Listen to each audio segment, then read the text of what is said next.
afternoon. Today we're going to be doing the quarter one test. It is 18 points total. It looks very similar to the study guide you have been working on for the last week. So it has questions about number lines with whole numbers, number lines with fractions, absolute value, dividing fractions, and dividing fractions in word problems. So I'm going to read each question and kind of walk you through it. And you can pause the video as you're completing the test so that you have time to answer the questions before moving on to the rest of the questions. So number 1 says graph each point on the vertical number line. Label each point. So this problem is not a multiple choice question. You have to find each number on the number line and label it A, B, or C. So for example, you have to find where's -7 on the number line, make a dot, and label it A. Then you have to find number 2, +2 on the number line, label it B. Then -3 on the number line, plot it and label it C. Number 2, graph each point on the horizontal number line, label each point. So again, same thing, finding where -1 and 1/4 falls on your horizontal number line and labeling it D. Then finding where +1 and 3/4 falls on your horizontal number line and label it E. So I will give you a hint that these are split into fourths already for you. So this is 0, 1/4, 2/4, 0, -1, -2/4, and so on. Number 3, find the absolute value of each point. Remember, absolute value is always a positive number. So starting at 0, what is the distance of J from 0? How far is J from 0? It's your first one. How far is K from 0? How far is letter L from 0?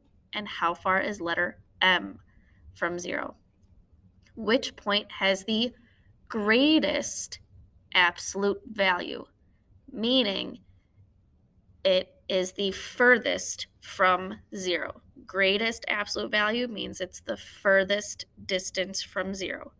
And you will plot that point, that letter, not the number, the letter.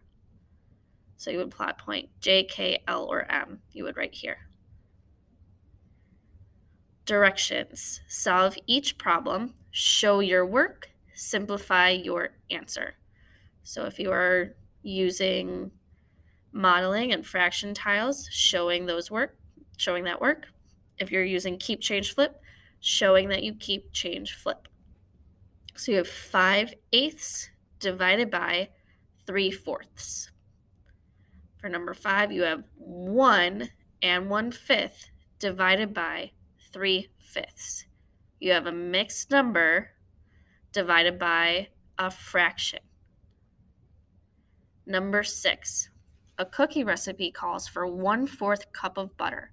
If Mr. Langton has 3/4 of a cup of butter, how many batches of cookies can he make? Simplify your answer. Number 7. Lisa makes 3 1/2 cups of snack mix. She puts all the snack mix into plastic bags. She puts 2/3 of a cup of the snack mix in each bag. How many plastic bags does Lisa need? Simplify your answer. So for all of these, number 4, 5, 6, and 7, you have to at least attempt to simplify your answer. At least attempt to simplify your answer. I will tell you that number 5, number 6, and number 7, the answers will be whole numbers. So you can divide to find that simplified answer.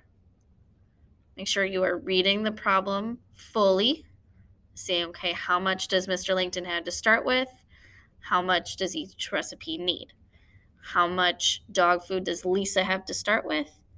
How much dog food does each dog, oh, sorry, how much snack mix does Lisa have to start with? How much does each bag get?